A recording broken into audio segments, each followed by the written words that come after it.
PHP, either you're watching this video for the very first time because your MD's told you to watch it, maybe you're chairman's counsel or an SVP, or you're watching this because you're an established person in PHP. You're saying, I'm going to watch this again. I'm an MD, I'm an SVP, I'm a chairman's counsel.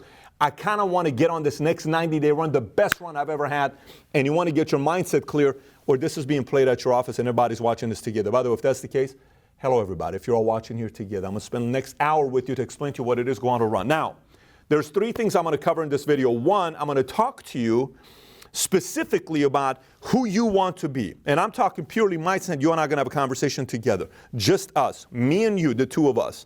Two, I'm going to talk to you about the basic fundamentals of going on a 90-day run.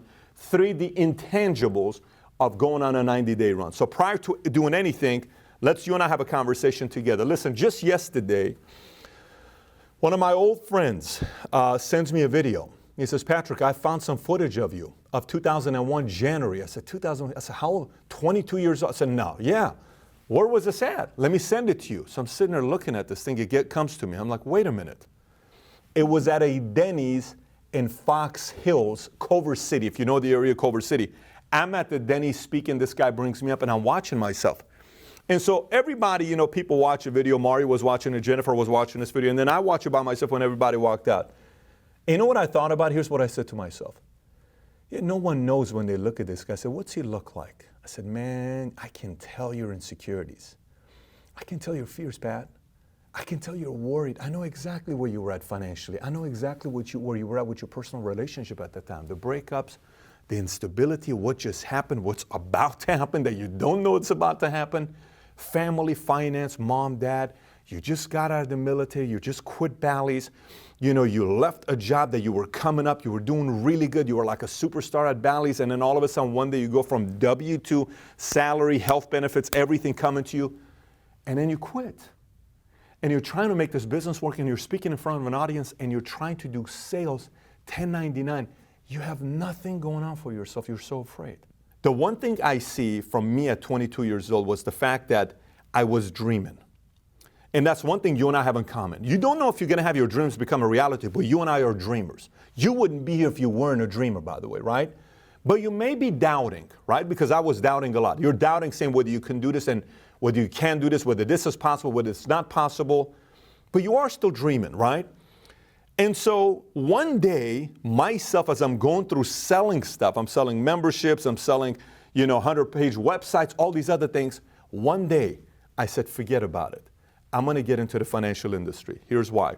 I looked at everybody on what different types of things they were doing, right? And I made a decision that if I'm going to get into the financial industry, I'm getting in because I'm getting in. I'm not getting in because I'm going to go out there and try to find a million other things to do as well. I'm all in. This is what I'm going to be doing, right? So once I got in, this may be you. You're in the business. You are in the business. But you still don't know who you want to be. You still don't know what kind of a life you want to live. You don't know it yet. You see, in life, there's two different types of people. Let me explain to you what it is. There's either fans or there are performers. Now, fans are people who's like, oh my gosh, I love what that guy, I'm such a Mark Cuban fan, he's my type of an entrepreneur. I like the Shark Tank guys. But you're never planning on being a business guy, but you kind of admire, like, I like Damon John. I like the guy in the middle. What do they call him with the, what's his name? Whatever his name is. What is his name, by the way? No, so Mr. Wonderful. I don't know what his name is, right? I like Mr. Wonderful, I like this other guy. My favorite entrepreneur is Richard Branson, I like this other. I'm a Kobe guy. I'm a LeBron guy. No, I'm more of a Ronaldo guy. I'm a Messi guy. All these are all fans. You're watching other people play in the arena, okay? At one point, you will have to make a decision, and it's very subtle. No one will know when it's happening. You're either going to live a life of being a fan, or you're going to live a life of being a performer. Now, if you choose to go this side, this doesn't mean you're not a fan. By the way, when you only are a fan, you're not a performer. But you can be a performer and be a fan. President Barack Obama is a sports fan. Donald Trump likes sports. LeBron James likes movies, actors, other sports, right? This doesn't mean you're not going to be a fan if you're not a performer, but if you become a fan alone, that's when you're not a performer. So I said, I'm going to make a decision to go on this side. However, once I did, here's the one thing I noticed. Anybody at the highest level I know went on a run. Anybody at the highest level went on a run. So today I'm not just talking about going on a 90-day run, because there's different types of runs to go on. For some of you, this is just a 90-day run. For some of you, you're watching this saying, well, yeah, I kind of just want to be an MD. That's a 90-day run. You can be an MD in 90 days. Well, Pat, I kind of want to be an SVP. 12 months. There's a formula on how to become an SVP in 12 months. For marketing director. Well, I want to be a $1 million base shop. 18 months. Well, look, I want to make $1 million a year income. 3 to 5 years. I want to be one of the best that's ever done this. 10-year run. You know what? I want to be the GOAT in something. That's a different story. That's 10 plus years, maybe 20, to be a GOAT. LeBron's given 20. Kobe gave 20. Jordan gave around 20, including the Tar Heels when he played.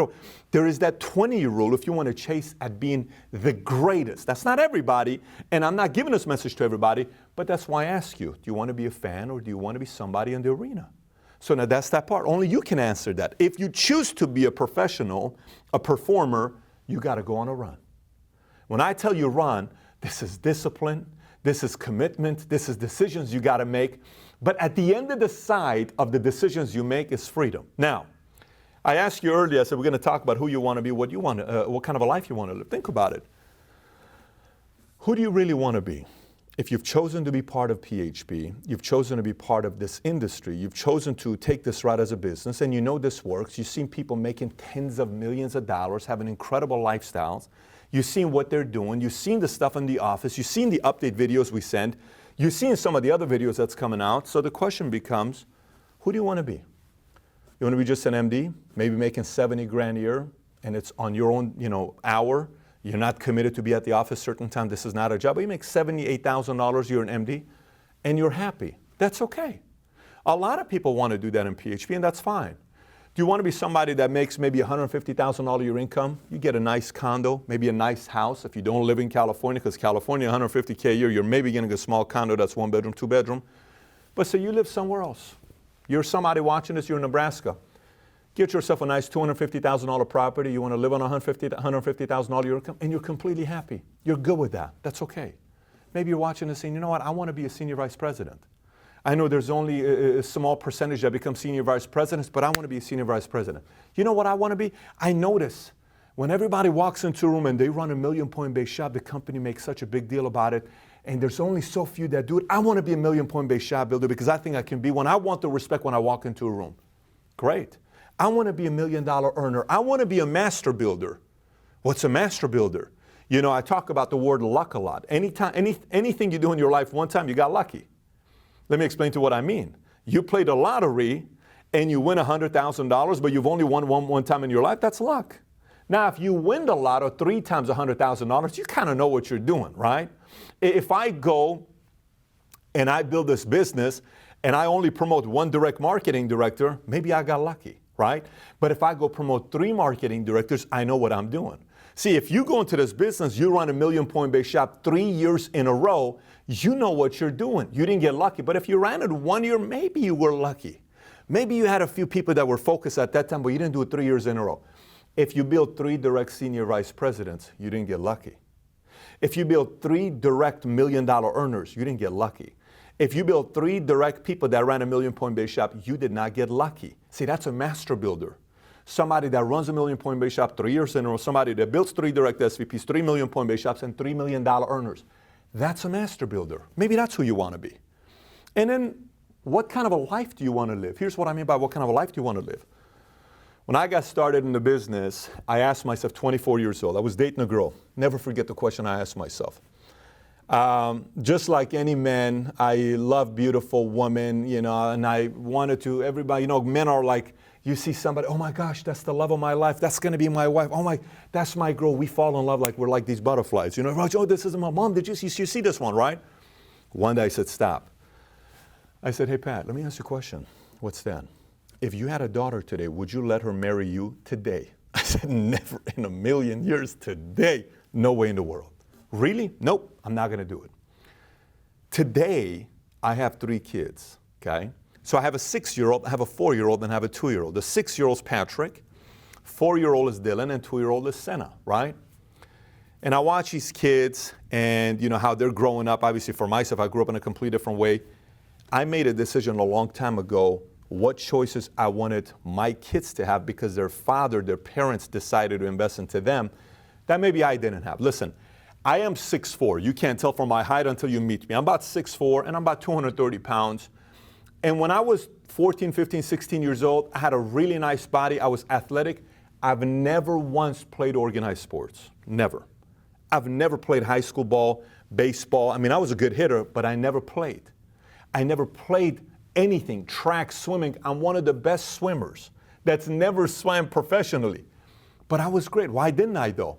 We didn't have any money. I have a YMCA card I found the other day. I have the picture on my phone. I found a YMCA card. My mother couldn't afford $16.50. I had the YMCA card. One time I bought it, I canceled it. I would sneak in from the back. They would let me. We would run up in Glendale, YMCA, right by Harvard. That's what I would do. We didn't have money. I worked at a Haagen-Dazs at 14 years old, and I told them I'm 15 years old because back then they wouldn't check ID. And I got the job as a 15-year-old kid. I was 14 years old. I was tall, so they believed me. I opened up a Haagen-Dazs for a lady named Elaine in Glendale Galleria, right next to Foot Locker. That's what I did. That's who I was. I had to have money because we were broke. We didn't have a lot of money. Parents got a divorce, the whole nine. So I'm sharing this with you because for me, I told myself, well, look, the best thing my parents ever gave me is they brought me to America, hands down. They don't owe me nothing else. But they brought me to America to take advantage of the American system that's offered capitalism, and I did. Now, who took advantage of the system, I have the ability to provide even above and beyond what my parents provided me, the life. So I wanted my kids to go to private schools and the best schools. I wanted people to have attention on them. I didn't want to be 40, 50 kids. I want to be 10 to 15 kids, and the teachers being able to spend one-on-one time. In each school, each class has 3 teachers, and they're getting one-on-one time. I don't mind spending 20, 30 grand a year per kid. Per kid. We're looking at a school right now for one of our kids. It's $46,000 a year, first grade. That's $4 grand a month. Do you know $46,000 a year pre-tax is $100,000 a year income? That means if you make 6 figures, you can't afford to send your kids there. Just 6 figures to send them there. And if you got 3 kids at $46,000 a year income, that's $300,000 of pre-tax money you need to do that. So now someone's going to say, well, I don't need my kids to go to a place like that. Well, I don't know. Listen, if there's anything I can tell you about going to school and going to some of these bigger schools is the association on who they're going to meet. These kids go to Europe together. They go all these other places together. They have all these people, they build relationships together. The kids of the governor goes to the school. The kids of all these billionaires go to the school. The kids of the people that are sitting on different boards of businesses, universities, movies, they go to these schools. They'll build in those relationships. I wanted to have a house. I wanted to be free when I had this house. I wanted elevators in my house. I wanted a backyard. I wanted dogs. I wanted them to run. I wanted my kids to go run outside as much as they wanted. So at night, they would go to sleep, they're tired. I wanted a big pool. I wanted to put big parties together. These are the thoughts I had. I wanted to travel easy. I wanted to go see the world. This is when I was 23, 24 years old. And I was about to go on my run. I was thinking these things, and I was dreaming these things. I was doubting, but I was dreaming these things, just like you're watching this right now, right? Look, no matter how good you are at what you do, to everyone, something is a big deal. And here's what I mean, to everyone, something is a big deal. To a newborn baby, walking is a big deal. Okay? To a 2-year-old, going to potty by themselves is a big deal, right? To a 6-year-old, maybe going on a bicycle is a big deal, right? To a 12-year-old, going out there playing in front of everybody may be a big deal. To a 16-year-old boy, a girlfriend may be a big deal, right? To a 22-year-old, maybe living by yourself is a big deal because it's the first time.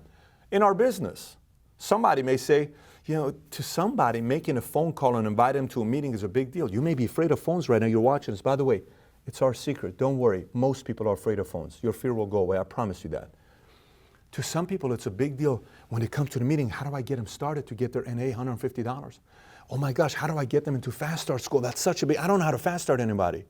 I don't know how to sell an insurance policy in the field. You want me to ask people for their information and sell them oh my gosh, that's such a big deal. I can't do that. There's no way I can speak and give a meeting to people about what we do as a business. There's no way in the world I can sit there and do there's no way in the world I'm going to become an FA one day. You think I can become a director? One day you think I can be, to somebody hitting MD is a big deal. To somebody making 100 grand a year is a big deal. To some of you, $250,000 year income is like, oh my gosh, no way in the world. To some of you, $500,000 is a big deal. To some of you, $1 million year income is a big deal. Running a $1 million point base shop is a big deal. Becoming a chairman's council is a big deal. To some of you, making $3 million is a big deal. You see, here's the point. Here's the point. To somebody, all those things are a big deal. But also to somebody, those things are not a big deal. Just like in your life, a lot of things are not a big deal, and you've completely forgotten about it. It's become second nature.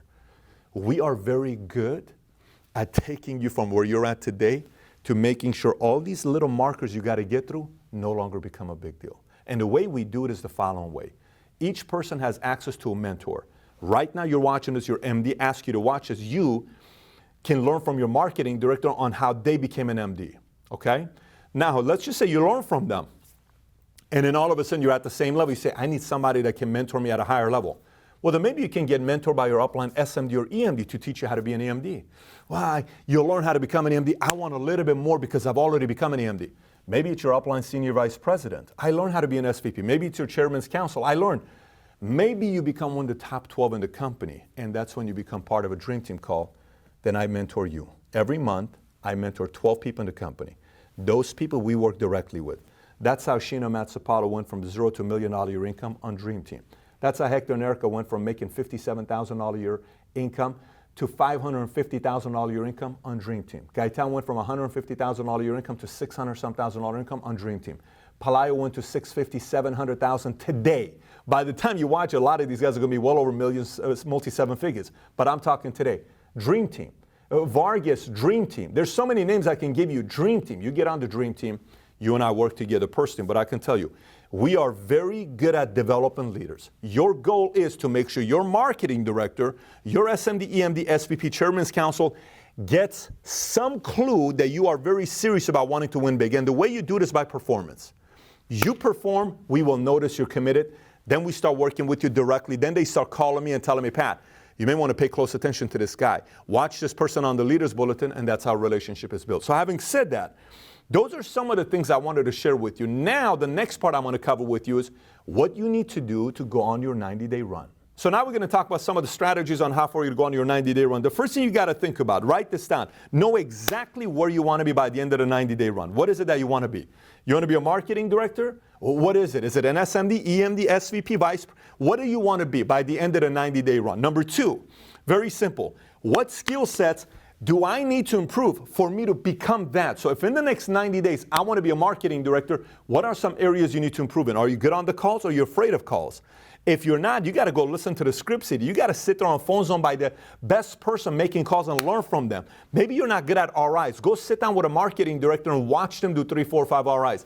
Ask the people at your office, who's the best at recruiting people? Sit with that person and let them teach you exactly how they're doing it. Maybe you're not good in the field. Go back in the field. Don't be embarrassed. Sometimes we have people that have been in this business for 4 years and they've gone on a bad streak and they go back in the field. By the way, Kobe Bryant in his 10th year went to sit down with Hakeem Olajuwon, who he had more championships. So I'm Kobe Bryant. I got 3, 4, 5 championships, 3 championships. I'm sitting with a guy that's got 2 championships. Why am I learning from a guy that's more inferior than me? Because that guy's got better footwork than you. So it doesn't matter. Don't have this big ego. I can't ask anybody for help because it's going to show weaknesses of me. No. Call them up. One of the things I respect a lot about Matt and Sheena Sapala, Rodolfo and Ceci Vargas, they are always visiting each other and other people to see what they're doing to improve. And what people don't realize is that's how they keep passing everybody up. Because they're constantly learning from everybody. And they're not worried about saying, listen, I don't know, teach me. I don't know, teach me. So maybe you need to go back and see how you do field trainings or fast start or giving a BOM or better at driving people or better at taking legs deep or you got to be good at taking a leg 20, 30 deep or you got to be better at communications with people or group me. How do you drive a proper group me? You know, how do you do better meeting after the meetings? These are all things that you may be asking yourself, what do I need to do to learn how to do? So skill is number 2. Number 3, point number 3, you need to know your numbers. So anytime we went on a run, any kind of a run, the week prior to that, at a training in our office, I trained on guidelines, or I had somebody train on all the promotional guidelines, what it is to be an SMD, EMD, all the way down to Chairman's Council. I trained on everything. Here's how you get on the Dream Team call. Here's how you qualify for XYZ. Here's how you qualify for this trip. This is what we're doing. What do we got to do the next 90 days? But we all knew our numbers. That was one thing that we had to know. We all knew our numbers. So number three is you got to know your numbers. Now, while you're going on your numbers, on your run, you got to kind of get your marketing director. They're going to give you a sheet of paper that's going to say, well, if you're going on marketing director, it's 50 recruits, 50 apps, 100,000 points. It's like a thermometer, and you need 15 licensed agents. You start filling out those names every time you get a recruit. Every time you get certain numbers there, you start filling them out, and you know exactly where you're at. Because if you don't know your numbers, like let's just say if I'm your marketing, I got to be able to call you and ask you where you're at. Within 30 seconds, you can text me and say, here's where I'm at right now. This is what I have left to become an MD. So if you're running for marketing director, you got to know exactly how many field trainers you need. When you're running for MD, you need roughly 3 to 5 field trainers. When you're running for SMD, you need 6 to 15. When you're running for EMD, 16 to 30. When you're running for SVP, 31 to 45. EVP, 46 to 75. President's Council, 76 to about 100. And Chairman's Council and higher, you need 100 plus field trainers. By the way, can you imagine? All you need is 100 field trainers for you to become a Chairman's Council. That's not a big deal. That's not a lot of people, by the way, for you to become a Chairman's Council. Those are the numbers for you. By the way, for some of you guys that are watching this saying, what about if I want to be a board counsel? You're looking at 300 to 500 people to be a board counsel. Board counsel, you need to do 1,500 recruits, 1,500 apps, $3 million in 3 months. That you need 300 to 500 field trainers. But it's still not a big number. It's not an astronomical number for you to hit that. Again, number 3, you got to know all your numbers. Number 4, you got to lead from the front. Let me explain to you what I mean by this. For MD run, anybody can do 50% of the numbers. If you are watching this saying, I want to be an MD ASAP, great. 50% of the numbers you can do. What does that mean? 50 recruits, 50 apps, 100,000 points. Can you do 25 of the apps in 3 months? Sure. Can you do 25 of the recruits in 3 months? Of course. Can you do $50,000 of the production in 3 months? Yes, that's 50%. The other 50% is somebody else on your team helping you do that, so you become a marketing director. But if you're running for SMD, EMD, SVP, EVP, it doesn't change. Those who lead from the front are always driving their promotions faster than those who are managing everybody. We have a lot of managers in the company, don't get me wrong, and we see them. They don't exponentially grow. They grow very gradually, if not sometimes they have down years. But the people that are growing, compounding, they're exponentially growing, these are the guys that are also leading from the front. They're not just saying, go guys, go do it. They're doing it themselves as well. So lead from the front is point number 4. Point number 5, phone zone. Listen, phone zone, I don't care when you do it. Monday night, Saturday. Some want to do it Saturday from 12 o'clock to 2 o'clock and they want to order pizza. Some want to do it Monday night. We did it Monday night, but I started off doing Sunday nights. From 6 to 9, we'd get to the office. And then eventually we made it Monday night. We kept it Monday night for a long time. This is the benefit about phone zone. We would make phone calls. My phone would be on speaker. I would always have 5, 6 people around my office, and I'd be making calls on speaker. You would be able to learn how I overcome objections and how I would get rejected. And somebody would say, no, I'm not interested. You're hearing it. Yes, I'm interested. What about this and what about that? You're hearing all of it. That gave everybody else in the office confidence because my door was always open. You could come in, but if you came in, you had to come in with numbers. You couldn't just come in and then sit there. You came in with numbers that we're going to call together and you would listen. Phone zone is fantastic. 3 markers we tracked on a weekly basis, by the way, for everybody that's listening to this, is the following. Number 1, we tracked how many total appointments we booked. Number 2, how many total associates showed up to phone zone. Number 3, how many appointments we averaged per associate at phone zone. Those 3 numbers we measured all the time. So some of you guys that are watching is saying, well, I'm at a smaller office, or I'm at an office over here. We would have officers call in. We booked this many appointments. We booked that many appointments, and we booked this many. So if some of you guys have like 2 or 3 or 5 offices, everybody can chime in to see how many total appointments was booked in one night. If you got 50 offices you're running, which, it's a great problem to have. You can't do it with 50. But if you're a regional leader and you got multiple offices, you guys can all call on each other and see how many appointments was booked at 8:30 at night, 9 o'clock at night. You can't make phone calls after 9 o'clock, but 9 o'clock at night, there'd be a rally. We would recognize the person that booked the most appointments. We would recognize the office that booked the most appointments. We would recognize the office that had the most associates, but phone zone was a key when going on a run. You cannot have a casual phone zone. When you go on a run, your phone zone's a high octane phone zone driving every other meeting that you have. Point number 6 is a high driving BOM. Let me explain to what I mean by this. Listen, BOM to me was everything. If you want to really get this thing going and you want to have a high octane type of an organization that's growing and getting thicker and thicker and thicker, we got to the point where the firefighter would come and kick us out and fine us. One time we had 300 people in our office in Northridge, California. That was 4,755 square feet. The fire department is chasing me down the hallway, and we were in the backyard, in the streets, in the grass, training each other in the parking lot, because they said this office, you can't have more than 47 people in this office. And we had 300 people. If the fire department has never come to you, you haven't yet built a big office. Listen, everything's about associate count, everything. And I'm going to tell you guys, some of you guys that are watching and saying, well, Pat, I want to break some records. I want my name to be on some records. This is specific for the people that are competitive. Fastest to marketing director, 117 days. Whistler, 117 days from the day he got license appointed. 117 days later, he becomes a marketing director. Some of you guys say, well, Pat, I want to be competitive. I want to do stuff fast. I want to go out there and break some records. No problem. Look, we're talking about people that want to be competitors. If you do want to be, these are the numbers.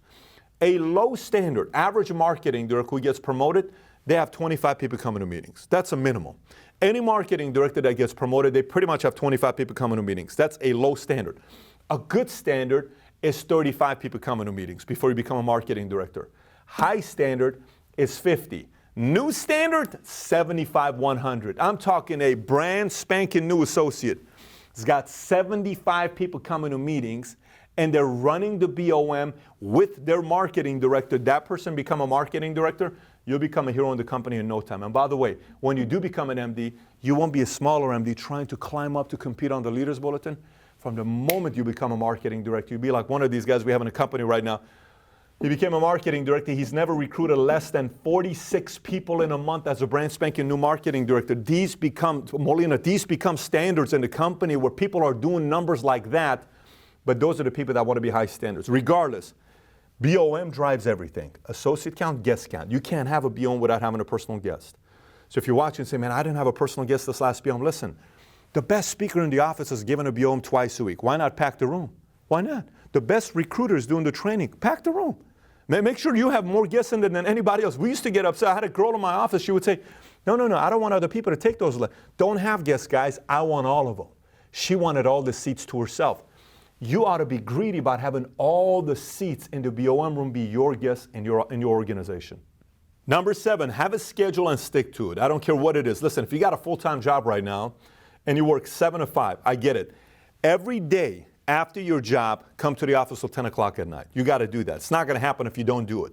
Every day. Now, if you're a full-timer watching this and saying, well, Pat, what kind of schedule should I keep? If I'm on an MD run, I'm an all-dayer, 8 to 10, every day, Saturdays. I'm talking all. Listen, remember how I asked you earlier, who do you want to be, what kind of a life you want to live? You answered that. I didn't answer it for you. If who you want to be and a life you want to live is big, you can't go by what everybody else's schedule. You got to raise that schedule up. So you can't say, oh, since I'm a business owner, I'm going home early today because I'm going to help my girlfriend move. Nope, you can't do it. You know how many times I saw people do that? Oh, I'm going on an MD run. But Pat, I'm a business owner now. So as a business owner, I have the luxury of my schedule. Yes, you do, but you're going to be a broke business owner. Just because you're a business owner doesn't mean you get to go home early and just kick back and relax. Have a schedule and stick to it, especially for some of you that are going on a bigger run. Like you want to be a million-point base, you got to be predictable.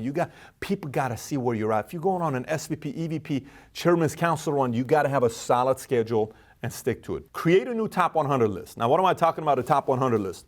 Sit down. A lot of times, people think just because you filled out one top 25 list, it's over with. Listen, if I sat with you right now for 1 hour, I can promise you, you and I would probably come up with 100 names. You and I. And by the way, some of you watching this, you may be a bigger player. We would come out with a top 100 list that you haven't contacted yet. Yes, you. Everybody. You think you've contacted all the people. You have not. I'm not talking a top 25 list. I'm talking about a top 100 list. Why? Because you need inventory. When you go on a run, you need inventory. Now watch this. For some of you guys that are saying, I'm going on a million-point base shop run, or I'm going on an SVP run or a bigger run, imagine if you have 50 associates that all put a top 100 list together. How many numbers you got? 5,000. You take 5,000, 10% become customers. It's what? 500. You've hit your biggest runs. Take 5,000. You get 5% to become customers. That's 250, not including referrals. Take 5,000. You recruit 5% of them. That's 250 recruits. 250 recruits. You're not an SM, you're not an EM, you're getting close to SVP. It is not that hard to do. But instead of asking for a top 25 list, let's ask for a top 100 list. Believe me, most people nowadays have a top 600 list. Just go on to Facebook. Somebody used to sit right in front of me. I would say, take out your phone, take out your social media, and I would go, tell me about Johnny, tell me about Bobby. Oh, okay, yeah. Write the name now. Tell me about Jack. I just said, tell me. Yeah, that person. Tell me about this person. They look good looking. What is this person? This is a husband and wife. They look like they have kids. This is a good person. What do they do? Oh, I know them from school. I don't want to contact them. No, put them down. We'd go through these names. You know how easy it is today to get a top 2, 3, 4, 500 list? Give me a top 25 list. Top 25 list in the 80s makes sense. I mean, there is no one that had social media. Today, it ought to be top 100, 200, 300 lists. It's so many different names I can get a hold of. So the next point for you is have a top 100 list. Create that inventory. Make it bigger because you need inventory to go on your next run. Point number 9, get with your marketing director. Sit down and say, listen, I got a plan here. I want to talk to you about it. You can't go on a handwritten note type of a plan. You got to type the stuff out. I watched the video. I'm clear on what I'm doing. This is my plan. When can I get together with you? I just need 15 minutes of your time to sit down and share my plan with you. I need feedback from you. They'll do it with you. By the way, some of you are watching this, you're not running for them. You're running for SVP. Get together with somebody and have them look at your plan for your SVP run. Some of you are getting ready to run for a million point base shop. Get together with somebody who's ran a million point base shop and ask them, what do you think about my plan? I'm going on a chairman's council run. Get together with somebody that's a chairman's council and ask them. Never just go on a run without getting somebody's feedback who has been where you want to be. See what they're going to give you about your next run. Number 10, how are you going to reward yourself? My entire life is based on reward and punishment. I can't tell you how many times I told my wife, if we're in a business, PHP, 5 years, I'm not buying a house. But 5 years later, I'm buying you a nice house, whatever kind of a down payment you want, boom. Got her a nice house. I got another house. Then we got an 8,000 square foot house. Then we got a 15,000 square foot house with elevators. Kids go to sleep on elevators every night. Boom, boom, boom, boom, boom, boom, boom. They go 3 stories high. They go to sleep. My kids are accustomed to elevators more than I was accustomed to elevators. In Iran was stairs. I lived in an apartment complex in Iran with no elevators. We walked up and we lived on the 4th floor. So now that's our life now. But going back to you here when we're talking about how would you reward yourself, what are you going to do? For me, it used to be, I bought a Harley for myself, Harley Night Rod Special. I said, when I have $250,000 in savings, I'm going to buy Harley Davidson. I bought a Harley Davidson in 07, 08. When I go across a $100,000 income, I'm going to buy such and such. I'm going to buy an Escalade. When I cross a $250,000 income, I'm going to buy an S600. These things. So how are you going to reward yourself? By the way, for me, all the way back, the first way I rewarded myself was very subtle. December 30th to January 1st, I went to New York. I went to New York and I stayed at Manhattan. Right outside the hotel was the ball dropping for New Year's Eve. And I went to Saks Fifth. I said, I'm going to buy $3,000 worth of clothes for myself. You go to Saks Fifth, $3,000 is nothing. This suit is a couple $1,000s. You ain't going to walk out with a $3,000, you'll come back saying, I need like $35,000 to go shopping at Saks Fifth. But the point is, how are you going to reward yourself? What are you going to do? Say 90 days from now you hit your run. You become a marketing director. Think about like celebration, walking on stage, your wife, kids on video. We promote you. You're all excited. At event, you walk across, holding your kids' hands. They're like, oh my gosh, Mom, there's a lot of people watching us. This is crazy. Well, what if you had a million point base shop? How are you going to reward yourself? What if you had SVP? What are you going to get yourself? You can't do it without rewarding yourself. You got to reward yourself as well. And by the way, the good thing about rewarding yourself is when you get your family involved. Hey, babe, say we hit it. What do you want? What do you want, kids? If we do this, how about we do this? Great. You're rewarding yourself and other people involved, which they are rooting you on more and they're supporting you more, right? If you know how you're going to reward yourself. This one's very crazy, but I did it all the time. Have your goals, promotions written everywhere. When I tell you everywhere, I would take out my wallet and all my goals were right here, okay? My shower wall. All my goals were laminated in my shower wall multiple times. By the way, I just found one of my first ever goals I wrote and laminated on my wall. I found it. You should see what it looks like, but I found it. I have it. I put it on the wall. I put it on my car when I would drive my Ford Focus. My goals were everywhere. When the mirror would come down, you know how the mirror is here? I would put it on the side. So every time I'm looking back, boom, I'm seeing my goals. Everywhere was my goals. Car. Shower, when I'm shaving in the morning, goes right here, yellow Hummer, green Lamborghini, all this stuff that was right there while I'm shaving. Put your goals everywhere. Build a big vision board. If you're about to go on a run, everybody in that office needs to have their vision boards. Put your vision boards together. Bring scissors, bring glue, bring magazines, Rob Report, Lifestyle Magazine, Sports Magazine, Time Magazine, travel magazines, and cut them and create your own vision board and look at them over and over. Make your phone your vision board. A lot of people put the ring in their phones. A lot of people put certain promotions in their phone. A lot of people ask somebody to record and say, do you mind making a recording and just sending me, call me back right now and say, like as if you're promoting me, meaning, and the next person we're promoting to, marketing director, is the one and only, and that would be the ringer. Every time somebody would call you, and the next, and the next, and it just stays in there, and the next, and the next. Everybody's hearing and the next. So psychologically, you're getting yourself fired up about becoming a marketing there. You're getting yourself psyched up about becoming a million-point base shop because it's everywhere. You can't help yourself. But no, I got to get this goal done. Number 12, what are you going to be giving up for the next 90 days? Here's what I mean by what are you going to be giving up. By the way, a lot of the crazy things that I gave up for 90 days, I gave up. Let me explain. Like I remember when I was in the Army, I partied hardcore. When I came out of the Army, I still partied. I partied till about 24 years old. I drank. I partied. We'd go out. We're hanging out with the friends. Hey, give me a double shot of this. Let me do this. Let me do that. One time I went on a run. I said, no alcohol for 90 days. You know what happened? From that run till today, anybody who knows me, if you ever go to a restaurant with me and somebody gets me a glass of wine, just study my glass of wine. You will feel bad for the money spent on the glass of wine. Whoever paid for it, most of the time it's me. It just stays right there. Next time you see me get a drink, see how much of it I drink, okay? When I said I'm going to quit drinking, I just quit drinking. And it's not like I was a drinker, but we would party a lot. I said I'm going to quit partying at 24, 25 years old. I flat out quit partying. I wanted to build bigger parties. I wanted us to be doing backflips off a yacht in Dubai. Now that's the kind of party I wanted to go rent out a state in Tuscany, Italy, and have a Italian chef cook for us who didn't speak English. We've done those things. I wanted to go and say, hey, we're going to go to a crazy place to go, Greece and Tuscany, all this other stuff. We're going to go to Venice. We're going to go to, we've done all these things, right?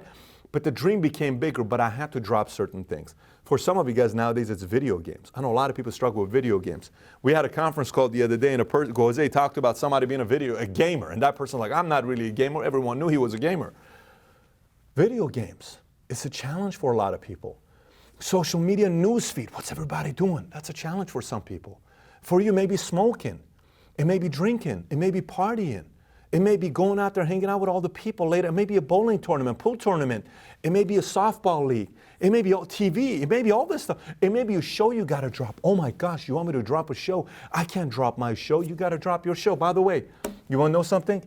If you ask me, since 2000, from 2000 till today, what TV shows have been on, I can't tell you any of them. If you ask me what TV shows, the only reason I know them is because somebody told me about it. I don't know TV shows, so I stopped. I don't listen to music in my car. You get in my car, the only time there's music being played in my car is because my wife was driving it before me, or Mario. The only time. I don't play music. Radio's off. I don't listen to radio. I would either listen audio recording or it's just silence. Relax, because I'm making phone calls.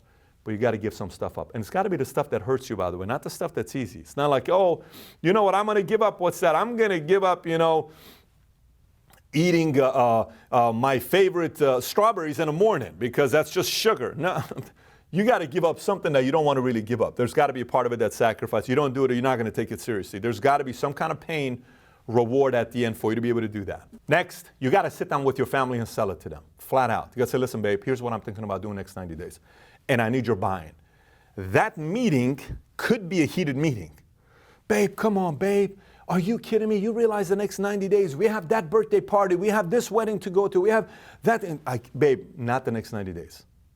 What are you talking about? And by the way, a lot of these meetings get heated. So if it happens to you, don't think you're the only family that's going to have some kind of a heated moment with your wife. They get heated.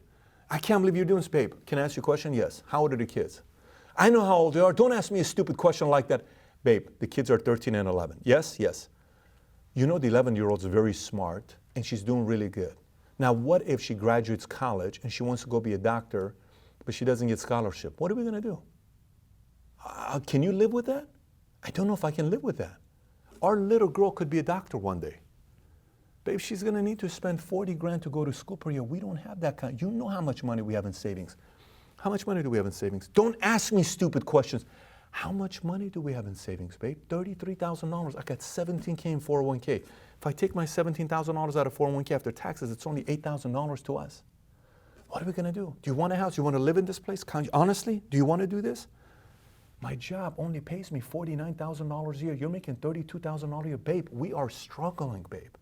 I want to change it, and I need your support, baby. I need your support. There's going to be that kind of a conversation. And by the way, if your wife or your husband gives you the support, you know what you got to do. You got to come through. You can't be at the office fooling around. You can't go and tell you, oh, I was working very hard today. You were on social media all day. You can't BS either. This is not a, oh, my wife doesn't support me. Oh, my husband doesn't support me. That's why I'm not winning. No, no, no. What are you doing at the office all day? Is it all paperwork? Well, you know, I'm just working very hard, babe. Very hard. Paperwork doesn't make you money. Paperwork doesn't make you money. You got to get to work. You got to get the business going. You got to get serious about what you're doing with the business. And then all of a sudden you win.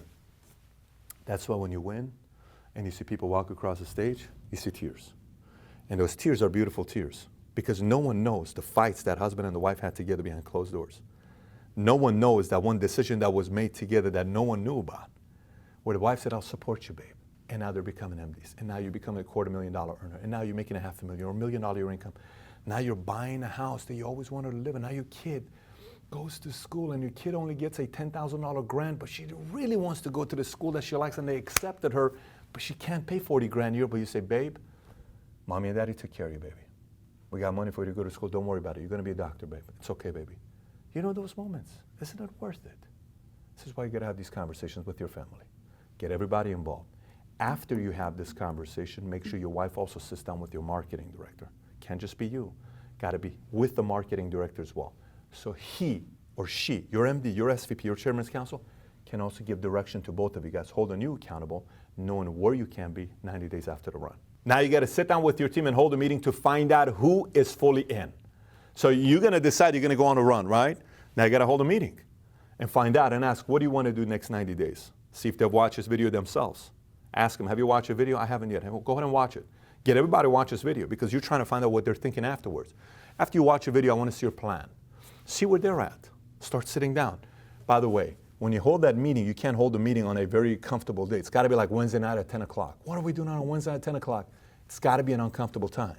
Because if you're trying to go do something that's going to be uncomfortable, you can't put the meeting at the most comfortable time, like 6 o'clock when everybody comes home. No, no, 10 o'clock at night. Sunday night at 6 o'clock. It's got to be a tough time. You can't put it at an easy time. A lot of people want to make everything easy for everybody. I really don't want to make everything easy. My life was hard. You know, listen, I'm who I am because of living a hard life, and I had to figure out how to win. Some of you guys that have won, you had to overcome a lot of struggles.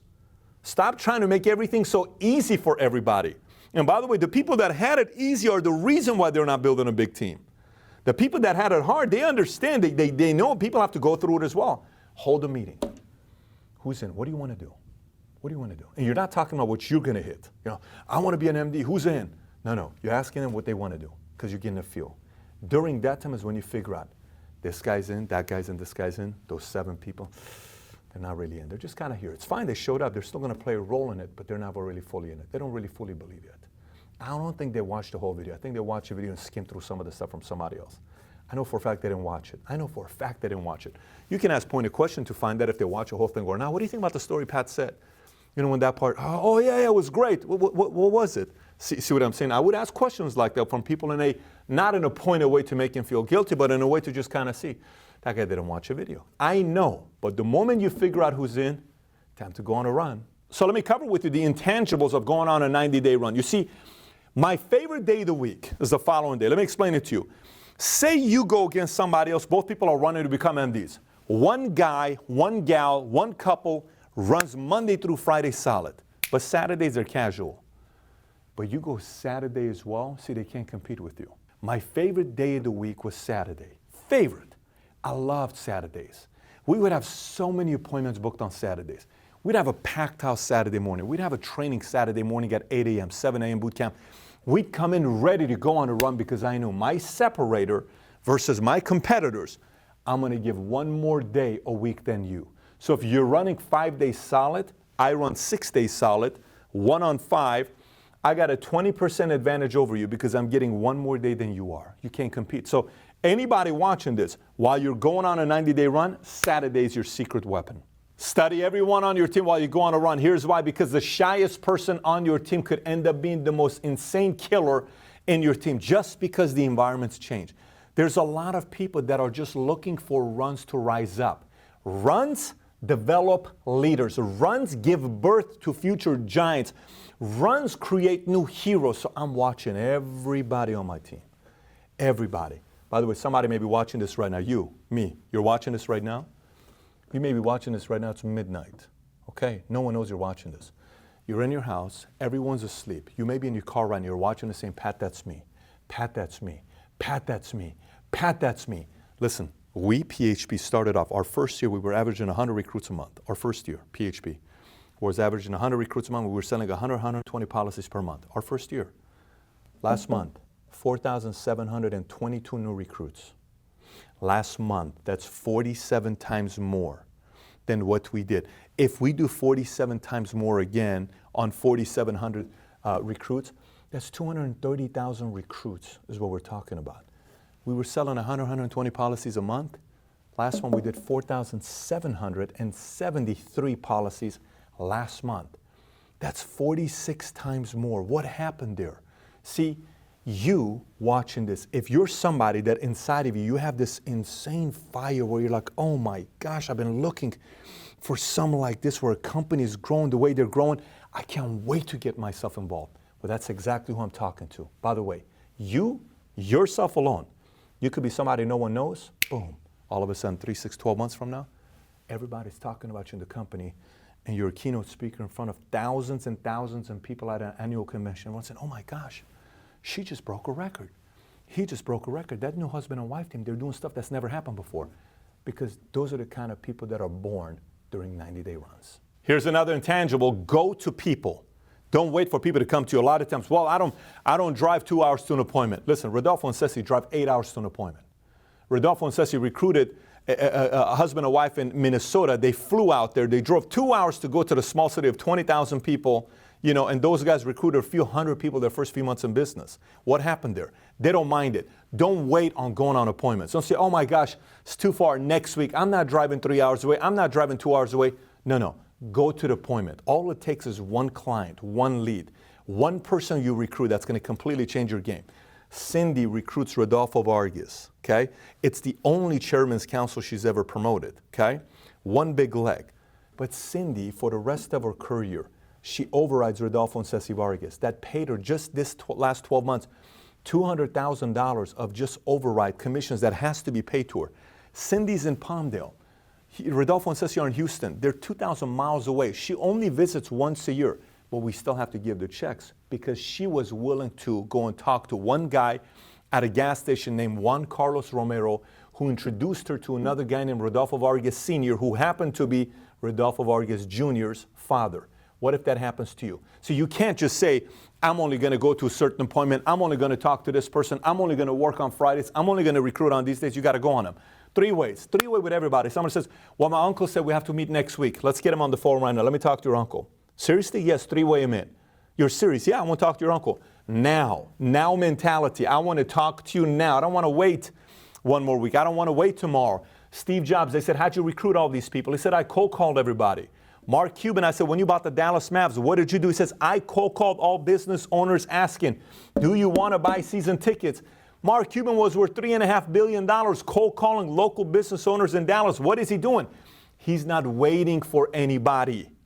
And look what happens. The Mavericks won a championship. He brought it to the city. Don't wait. Go. That's an intangible that gives you an edge over everybody else. Here's another intangible. I once listened to a guy doing a meeting. After the meeting, he was going on an MD run, and he was telling everybody off. This was his 3rd MD run. No one was running for him. Everybody was sitting down like this, and everybody would keep coming complaining to me. And so I said, let me just hear why they're complaining about this guy. So I went in and I listened. Finally realized why they're complaining about him. Here's what the meeting after the meeting sounded like. I've been helping you guys so much. You realize how many hours I work every week? Do you know how many places I go? Why don't you run to help me become a marketing director? And I said, there's no way in the world anyone's going to respond to this guy. I pulled him aside. I said, listen, bud, you can't talk to people like that. They're not going to run for you. They're just not. You have to talk about what they want, not what you want. They don't care about what you want. You don't pay their bills. Help them get their promotions. Talk about their promotions. Don't at all talk about your promotion. Talk about their promotions. Other people can talk about your promotion, but not you. I said, focus on them. He went back, put the focus on them. Guess what happened? He became a marketing director. While you're running for any promotion, put the entire focus, like tell yourself. Imagine if you talk about your promotion, look at it this way, it's a curse word. Imagine you say a 4-letter word. Every time you talk about your own promotion, it's a 4-letter word. Think about it. Let that sink in. Treat it like that. And every time you talk about their promotion, you're talking about love, happiness, joy. Their promotion, not your promotion, everybody else's promotion, because you get them up. If you automatically took all your, so you made a list, you have 17 people on your team. You got 8 trainees, you got 6 associates, you got, let's just say 4 FAs, 18 people on your team, right? If you just took everybody up one position, what would happen to your business? That's the name of the game. Focus on everybody else's promotions, not your own. Listen, one of the highest paid positions in a company is to be a flag carrier. Let me explain to you what it means. Here's what a flag carrier is. Remember how I said a point ago, don't talk about your promotion, talk about everybody else's promotion? Let me explain to you another thing. If you focus on lifting people up who are below you and pushing up whoever's above you, you're a flag carrier. And if you do that, everybody who's below you wants to push you up. That's just kind of how this thing works out. So now you say, well, who do I push up? Who's above you? Is it a marketing director you can help become an SMD? Is it an EMD you can help become an SVP?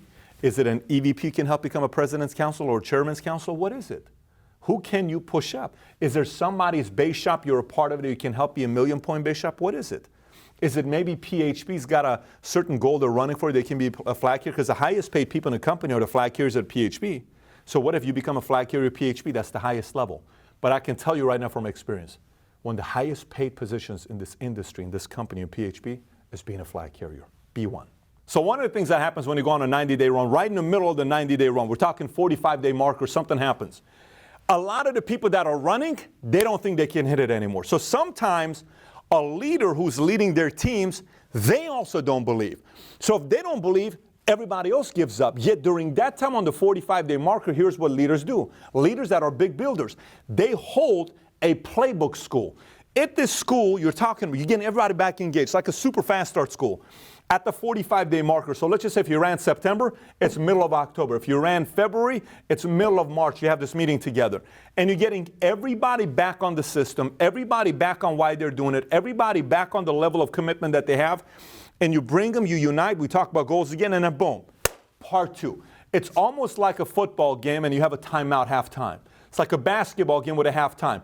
That coach, during the halftime, I can't tell you how many coaches in history of sports have gotten love from their players because they knew exactly how to hold great halftime meetings. They knew it. They knew how to bring the kids in the locker room, the players in the locker room saying, listen, we're back 3 touchdowns, but it's okay. Here's why. Here's the 3 things we're doing right. These are the couple things we need to improve in. If we do this, here's what we can do. And if we come back and win, X, Y, Z can happen. So make sure you have your meetings prepared. 45-day marker right in between a 90-day run. Intangible, licensing. Focus on licensing. Someone needs to be driving licensing. During sign-in sheet, everybody that comes in, someone's saying, are you licensed? No, please go see Johnny. Okay? Have you submitted your hours? No, go see Johnny. Have you finished your hours? No, go see Johnny. Johnny's job is to get everybody to the next level. If they haven't submitted hours, they are. If they have submitted hours but haven't scheduled tested, you're scheduling. That's what Johnny's doing back and forth because your goal's got to be licensing. Then Johnny, the next person, are you licensed? Yes. Have you gotten a check yet? No. Yet then those people are being focused on going into sessions about getting checks. So it's either you are not licensed, we're getting your license, or you're licensed, we're getting you a check, and then your license, you got a check, we're getting you a watch. But in those 2 parts, first 2 parts, license and a check, I would be obsessed about that on my 90-day run. Here's another intangible. It's what billionaires master, and that's the word leverage. Leverage everything you got. And I'm not just talking about leveraging like the books and playbook and The tools that we have, the books that talk about products, I'm talking about leverage conference calls, leverage Fast Start School, leverage PHPU, leverage any kind of conference call that's a recruiting call, a Zoom meeting, any of that stuff. Leverage the videos on PHP education site that teaches people how to become better in fast starting people or RI. So if somebody is not good on fast starting, go make them watch the video 10 times. If you're not good at fast starting, go watch the video in the back office, PHP education site on fast starting. Leverage tools. Leverage videos on YouTube. Leverage one of the guys posts a video and say, oh my gosh, that's a good video. Share it. Leverage it. Send it to your guys. There's a video on valuetainment. Share it. Whatever it is, share the tools that are accessible to you while you are on your 90-day run. Because you can't be in all places at the same time. Tools allow you to be at 100 different places at the same time. Gotta have fun. We have fun. You gotta have fun. Let me explain to you why you gotta have fun. Anytime whatever you're trying to do is more difficult or there's more pressure, you got to have fun to lighten the load. Some of the best football players of all time, like Joe Montana was famous one time in the huddle. He says, hey guys, look, is that John Goodman? He said, look at over there. Everybody looks, that's John Goodman. Oh my gosh, let's throw a touchdown for the guy. There's 3 minutes left. Fourth quarter, what do you mean is that John Goodman? But he kept everybody loose. So that's one of the reasons why this guy's known for going to Super Bowl 4 times, and he won all 4 times. Why? He played loose. This doesn't mean he doesn't work hard. This doesn't mean he doesn't come early or leave late or lift weights or lead. It's just knowing how to play loose, knowing how to have fun part. This doesn't mean you're not staying serious, but you are having fun, because fun allows people to want to keep coming back to the meetings. If you're just always, come on, bah, bah, bah, bah, bah, bah, bah, there's no fun. I mean, no one wants to be in an environment like that for too long. They quit their job so they don't have to be in an environment, and you're reminding them of their old job that they have. Keep it fun. Here's the crazy thing: when you hit a promotion, sometimes people over-celebrate. I know we're talking about, like, Pat, you just said have fun. But celebrate. You know, sometimes people way over-celebrate. They go out 1 week, 2 weeks, 3 weeks, a month, and you lost your momentum. No, you hit a promotion. You got a victory. That's good. Celebrate. Maybe for a night, you guys go bowling as a team together. You guys go to movies together. You guys celebrate at someone's house together. Everyone comes together, and certain leaders that perform. But then if you celebrate a victory too long, you can't go to the next one. Just think about it this way. If you becoming financially free, having $5 million in the bank is winning the championship, hypothetically, right? Going into the playoffs is a celebration, but for how long? 1 day, it's fine, but not 1 month. Because if you celebrate for 1 month, you're not going to get past round 1 in the playoffs, or round 2, or conference finals, or winning the championship. Because those guys' bigger victory they want to celebrate is the championship, which is being financially free. The same goes to you. I am not discounting celebrating a victory. I'm big on celebrating victories, milestones. I love it just as much as the next guy does. But I'm more excited about me reaching my next milestone, because it's getting me closer to the bigger goal. It's the same challenge to you. That's an intangible. And the reason why I say this to you is because sometimes somebody goes on an MD run and they don't need 90 days. They hit it in 43 days. Let's just say you break a record in the company and we have to put in the next brochure that's a record. They break it in 43 days, and then it's so much of a celebration that 3 months you lose all the momentum. No. Break it in 43 days, and then boom, oh my gosh, I can't believe we broke the record. Let me show you what else I want to do next. Man, I made $100,000 in only 12 weeks of being in PHP. Boom, oh my gosh, I crossed 250. We just had somebody, Almara's crossed $264,000 first 12 months in PHP. Ricky and Erica crossed $250,000. They've only been licensed for 24 months. Boom, I just broke another record. That's the exciting part of this business. If you're chasing the next milestone and you're not celebrating for too long, because what you're really going after is that championship ring, not just going into the playoffs. So now, we talked about going on a 90-day run, right? This is the last point I got for you to wrap up.